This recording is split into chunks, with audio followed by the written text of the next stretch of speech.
Good morning. Good morning. Welcome back to the Making the Most series presented by Maryland SNAP Ed, which is part of University of Maryland Extension.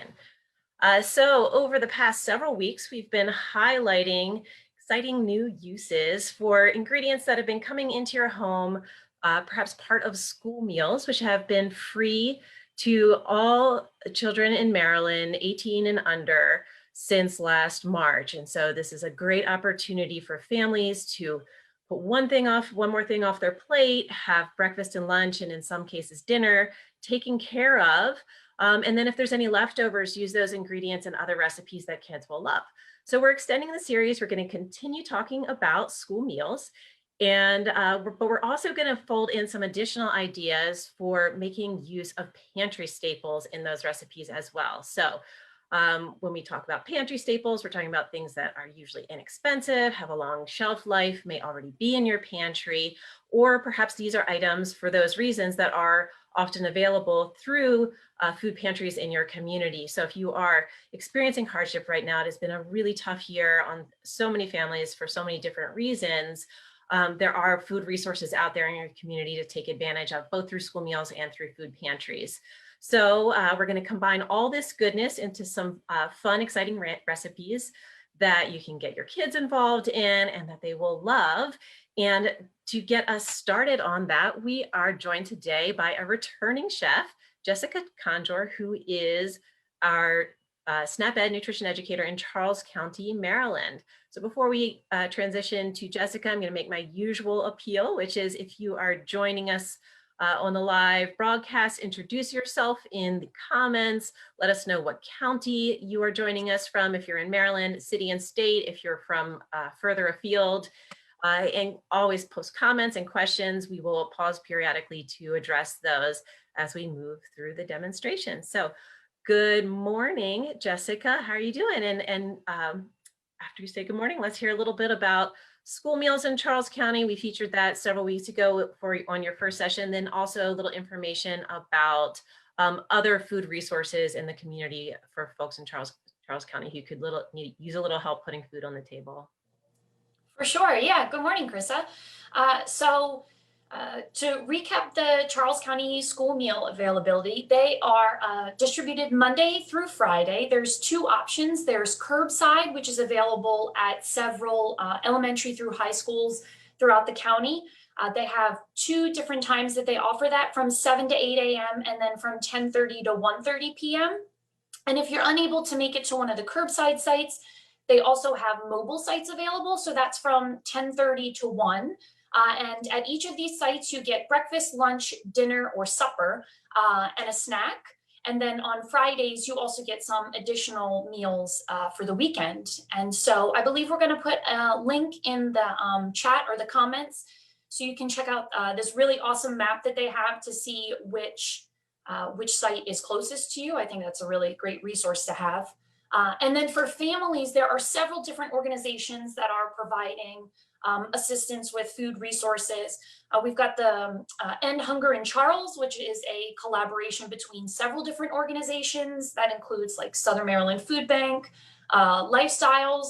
There's several churches that have been offering meal distribution or food distribution. I would really check on social media. That's where a lot of folks post. And then schools and churches have also been really amplifying that message to get the word out. And they've also been acting as distribution sites. So really just keep your eyes peeled. There's a lot of different opportunities out there. Wonderful. Well, thanks for sharing that information. I just can't underscore enough how much school districts want families to participate in these programs. They want to see families, they want folks to be taking advantage of it. Typically don't need to present ID. You might need to just give the name of the child who the meal is going to. So if you're getting between 10 up to 21 meals per week are being provided by school districts, free to all families who have kids 18 and under, that can be a real asset to your family food budget. And if you're really struggling, then there's these additional resources. Jessica shared some in Charles County, but look through local community agencies to see what's available, because these are really just unprecedented times. And so even if this has never been a challenge for your family. If it's a challenge now, please take advantage of these resources that are available. And on the note of taking advantage of available resources, we're going to be doing a really great recipe today. This is a new one on our Eat Smart website, and it's one I recently made with my family, and kids, husband loved them. Great treat for breakfast, and makes great use of pantry staples. So our feature pantry staple for today is oats, but also ingredients that might be coming into your home from school meals. So Jessica, let's get started. Let's get cooking. Yeah, that's wonderful. And you mentioned, they may be in school meals. I know that bananas and chocolate milk, which we will be using today, are both in the Charles County meals this week. So if you get the opportunity, it's a great one to pick up. So I'm going to get started here. You should be able to. There we go. Yeah. We're going to go first start. Well, let me tell you exactly what we are making. That might be a good idea, right? We are doing banana raisin oatmeal cups. And I'm going to start you off with the ingredients that we're going to use. So there we go. All right. So we're going to start off with our 3 cups of rolled oats. These are sometimes called old-fashioned oats. They are pretty much the same as our quick oats that we use. They're just a bigger size. Our quick oats are chopped down so they cook quicker. We will also be using. Could you use quick oats if you only had quick oats? Oh, for sure. Yes. And if you have the packets, if you have the plain packets, that would work best as the recipe is. If you have any of the packets that are maybe sweetened or flavored, I would just reduce the amount of sugar or sweetness, or excuse me, the maple syrup or sweetness in this recipe. But that might add a fun little flavor as well. So we have our 3 cups of rolled oats. We also have a half a teaspoon of cinnamon, 1 teaspoon of baking powder, and a 1/4 teaspoon of salt. We are also going to add in 2 large eggs. So I have brown eggs here. You can use really whatever eggs that you've got there. 2 ripe bananas. So if you have some that have really just been maybe hanging out in the kitchen a little bit too long, those are the best ones to use. They're easier to mash and a little sweeter as well. Then we have 2 teaspoons of vanilla extract. So if you don't have vanilla extract, maybe if you had a vanilla flavored milk or maple syrup, if you have that as well, that can act as substitutes. Or if you don't have it, this is one that you could leave out as well. And then today we are going to be focusing on that chocolate milk that I mentioned. So it's a little bit of a change for the recipe. So our recipe calls for a cup of milk and a 1/4 cup of maple syrup. So we are going to swap those out for 1.5 cups of chocolate milk, because we're going to get that sweetness from the chocolate milk there. And so that would be like 1.5 milk cartons if you were using the chocolate milk cartons from school. Perfect. Yeah. So then you have some to sip on as well while you're making it. And then I'm going to scooch us around here a little bit so we can fit all of our friends in. We have 1/4 cup of vegetable oil. And then this is also another ingredient that may be in your school meals. I'm using cranberries today, but you could also use raisins or maybe some other dried fruit that you have on hand as well. So there we have all of our ingredients, and I'm going to head and get these off the cutting board so we can start mixing them all together. While you're doing that, what's the amount on the dried cranberries or dried fruit? Thank you. Yes, it is 1 cup. 1 cup. So typically, if you have a single serving package, that is probably about a 1/4 cup. But this recipe is super flexible. You can add more or less without really changing the results too much at all. Before we get started on the cooking, I just want to welcome everyone again. If you just joined us to the Making the Most series from Maryland SNAP Ed. And if you're just joining us, please post your location in the comments if you care to, your county if you're in Maryland, or your city and state if you're joining us from somewhere other than Maryland. And we will be responding to comments and questions as we move through the recipe. Right, so let's get started. Awesome. So, because we are baking this, we're going to start by preheating our oven to 350, which I have done.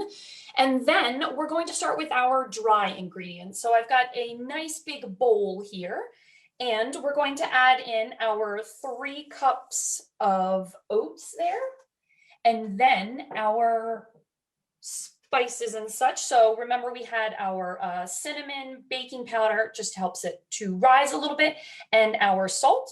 So we can dump all of those in. I'm going to set that to the side. And then the recipe says you can whisk it together, which you can certainly use a whisk, or if you have a large spoon, a fork, whatever you've got. Really, we're just trying to mix this all together so it's not one giant clump of ingredients in the middle there.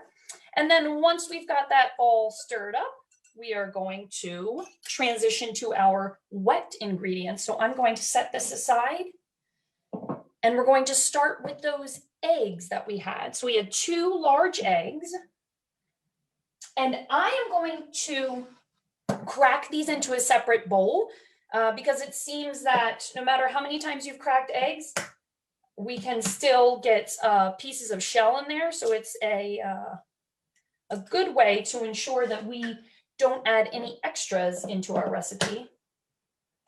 So we're going to do 2 there. And I'm going to whisk these up just a little bit with a fork, just to make them a little easier to mix in. So we've got our 2 eggs. And then the next thing, we are going to move on to our bananas. Now, our banana step is a great one to have our friends join in on. We had our 2 bananas because they can help with the peeling as well as the mashing.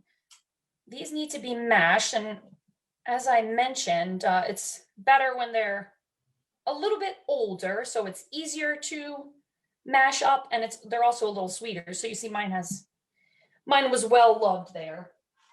Bananas can be tricky because they kind of go from unripe to ripe, while you're looking in the other direction. And in my house, my kids either eat them up before they're even all the way ripe, or they, are just not in the mood. And so then we have overripe bananas sitting. So I love new ideas of things to do with overripe bananas. For sure. And if you had put any, save some overripe bananas in the freezer, you could also use those as well in this recipe. So I just chopped up our banana here with our very friendly, we've got a crab knife here, which is plastic, so it's not going to cut you at all. This is a great job for our friends, or you can just use a regular plastic knife. And then I have 1 banana already mashed in here. You'll see that. We will add these in, and then you can use whatever your favorite tool is to mash. If it is here I have kind of a one that you might use for potatoes or beans. You could use a fork, really whatever you have on hand. And this is your time to get out all of the frustrations of the day, or just, get in a good workout ahead of time before all the business of the day. We had a comment from Johnny, said he opens his bananas from the bottom. That is something I do too, that I think I learned from a nature show, that's how monkeys do it. So because it's actually easier, you don't mash up the top of it when you're kind of pulling on the little handle. So thanks for sharing that. Johnny and Lynn shares that about freezing overripe bananas. So one thing I had to learn the hard way was to peel them and freeze them sort of separated, rather than kind of throwing them in a bag in a big clump, which makes it hard to separate them later. Once they're frozen, you can put them in a bag together. But so thank you guys for sharing. I have made that same mistake of I made the mistake of putting the whole banana without peeling it in. It is very hard to peel a frozen banana if you've ever tried. So we have our 2 mashed bananas here, and now we're gonna continue to add in those wet ingredients. So we had our eggs. So I'm gonna go ahead and pour those in. We also had our vanilla, getting some different colors going on here. And our 1/4 cup of oil. Now this is just vegetable, I think it's canola oil. Use whatever oil you have on hand. As Krista mentioned, the recipe is versatile, and it can really take on different flavors, whatever you've got on hand, you know. And this is a great snack for kids too, so you can really customize it to their preferences as well. Right. So that is a question I'd love to put out to our audience. So we're going to mix in the dried cranberries. If anybody has any other ideas of what they would mix into this recipe to sort of customize it for their preferences, please share that in the chat. And while they're doing that, I'm going to mix in our chocolate milk here. Oh, did I pick too tiny of a bowl? We're living on the edge here. And we're gonna keep mixing on in. And again, we're using chocolate milk today, but the recipe, the original recipe calls for plain milk and maple syrup. So this is just an alternative, especially if you're getting chocolate milk in your school meals. Yeah, so Tina shared that applesauce can be substituted for oil in a 1-to-1 ratio. So applesauce is another thing that might be coming in school meals and possibly from food pantries as well. And Lauren shared that she makes pancakes using overripe bananas, using banana oatmeal and eggs, put it in the blender, and then cook the mixture like you do with regular pancakes. Oh, that sounds delicious. Suggestions for adding chocolate chips. I will say that my son, after trying this recipe as written, did make that suggestion as well. A few little chocolate chips certainly up the wow factor. It's always good to have some folks to help you, you know, critique the recipe and make it better. So now we're just going to add our wet into our dry. I made a little well there to add some space.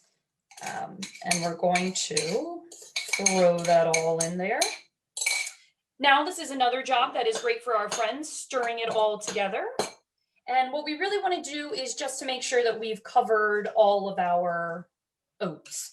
And you can't really overmix with this one. I know sometimes with recipes with flour, they tell you, oh, just mix it until it's mixed. But with this one, it's fine. So if we have several friends that want a turn at mixing, this is definitely an option for them. Yeah, that's a great point. Yeah, with flour recipes, this is something I run into with my kids is they love to mix.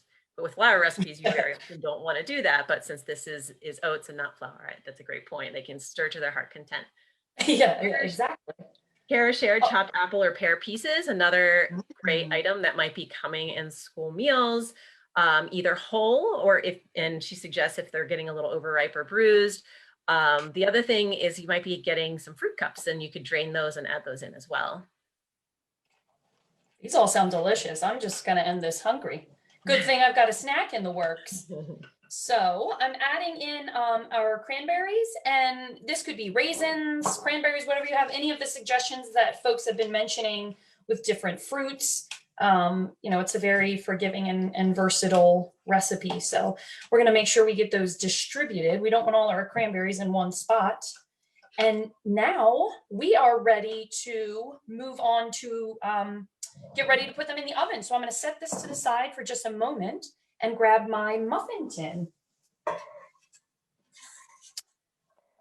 So here we have our muffin tin. Now, if you are like me and started this recipe and thought, oh, cups, it is possible if you don't have a muffin tin, you can also do this in in a loaf pan or whatever you've got. It also comes out just as well.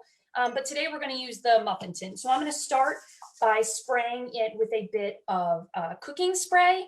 If you have maybe some fun muffin cups, what is the word I'm trying to think of? The papers that we put in. Papers. Yeah, there we go. If you have some fun designs to put in, that might also be a great way to get our friends really intrigued by these too. So And I will say I made these and I did not have any cooking spray on hand. And so I just went for it. And they actually came out, I did have to run a butter knife around the edge, and they came out just fine. You know, tiny bit of sticking, but it wasn't like, you know, the whole thing got stuck to the bottom. So, and you can also, if you have a butter wrapper, use it. I get a little impatient for doing things like that, especially with 12 months. So now I just have a half cup measuring cup that I'm using to fill up each one of these wells here. Now, the thing with this is that you can fill it up to the line, up to the top there, because it's not so much like cupcakes where it's going to really rise and start to overflow. So you can fill it up to the line there. And as I mentioned, you can put this in a loaf pan, turn it into bars rather than cups. It's, yeah, a very forgiving recipe, and really you can work with whatever you got. So I'm going to finish filling these and then stick them in the oven. And Rena shared, use mini muffin pans for bite-sized snacks. I love that. Oh, what food isn't more fun in small size? So, and again, you would just probably want to check those a little earlier. I think the recipe says they bake for, you're gonna have to remind me, 30 minutes. I don't have the recipe. 30 minutes, yes. So they do bake for 30 minutes. That's a great point. When I baked mine, do it for about 10 or 15, and then give them a little check and also a turn, because the back of the oven gets hotter than the front of the oven. So we want all of our friends to bake evenly there. So I'm going to finish putting these in. It looks like my measuring was not so even. I was a little heavy-handed initially. That's right. You have to. That's all right, though. All right. So yes, these are going to go into the oven for 30 minutes. And as Krissa mentioned, to go ahead and check those probably about halfway through, 10 or 15 minutes, and give them a spin as well. So I'm going to go ahead and put these in. And if you're using a different size, a loaf pan or a smaller muffin tin, you just want to keep an eye on it, because that's going to just change the baking time. So Lynn offered that these oatmeal cups will keep little tummies feeling full for a good while. Lots of fiber. Yeah, so oats are definitely high in fiber. And that is a great transition. We're going to quickly review a resource that we have through Maryland SNAP Ed that we've developed around the idea of pantry foods. Think back to whether or not you're using foods from a food pantry. Think back to March, when we were all very much trying not to go to the grocery store at all, and pillaging the pantry to do as much cooking as we can. Or if we are getting foods from food pantries, we put these resources together. So we created these Cooking 5 Ways resources for highlighting different things that you can do with some of those pantry staples. So for oats, the things that we talked about on that was energy bites. We're going to share a recipe in the chat for these. They're a great snack, kind of pop it in your mouth. The recipe we're going to share, we have a video for with pumpkin and oatmeal and raisins, and very flexible, and you can do add-ins. This is a recipe we have newly added to one of our nutrition education curricula. Jessica, have you ever made this particular recipe or other sort of versions of an energy bites recipe? So I haven't made that specific one, but something very similar. I like to add in some peanut butter and honey to keep it together, and I think it's a great snack. And as was mentioned earlier, right, really keeps you full. It's a little bit of sweetness, but also that great fiber to keep you full, and with the peanut butter, a little bit of protein too. Exactly. The other thing, and this I feel like has become kind of trendy in the past couple of years, is overnight oats. So, oatmeal doesn't have to be hot and cooked. You can add your milk or water and mix-ins to it at night and let the oats just hydrate. I really like it this way because I really like the chewiness of the oats when they are just sort of soaked, as opposed to really cooked, where they get a different texture. And then you can eat it in the morning. You can heat it up in the microwave if you want, or you can eat it cold. So another idea on there is meatloaf. So it's probably not something that you think about adding oats to, but you think about when you make meatloaf, you typically use breadcrumbs as a binder. So oats can stand in that role. So Jessica, I think you mentioned what your mom used in her meatloaf. Yeah, she usually used corn flakes. So yeah, this would be another great alternative to that, and probably a little bit higher in fiber as well. Yeah, so again, think of the oats in that same role in recipes where you would use breadcrumbs and, like you said, add some additional nutrition. Lauren in the chat already mentioned using oats in pancake recipes. We're going to share a pancake recipe that you can sub in some oats for up to half the amount of flour. Now, Lauren mentioned you can put it in the blender, and so that gives you a finer texture to it, or you can leave the oats whole. And again, you're going to add some texture as well as that real hearty flavor. And then the last thing mentioned here is on this handout is veggie burgers. So veggie burgers typically are pretty flexible recipes. We'll share a specific recipe in the chat, but typically there's beans and some vegetables, flavorings from onions and garlic, but a lot of times there is breadcrumbs or rice or some other grain, and you can always substitute in these oats. So Jessica, I understand you're a veggie burger fan. Oh, I love veggie burgers. Those are my life. Yeah, and it's great too if you wanted to make, if someone's looking at, a vegan recipe, that sometimes we use egg as an additional binder, even with the breadcrumbs or anything like that. So the oats can really help to act as a binder in that place. I know we've all, when you have heated up your oatmeal and you get that nice gooey thickness there, that really helps to keep all of those ingredients together. Right. Wonderful. Okay, well, let's transition back and see how our oatmeal cups are. Now, we know it hasn't been 30 minutes, but through the magic of television, we do have some of the finished product to share with you. I do, yeah. So I'm gonna officially unwrap them in the back here.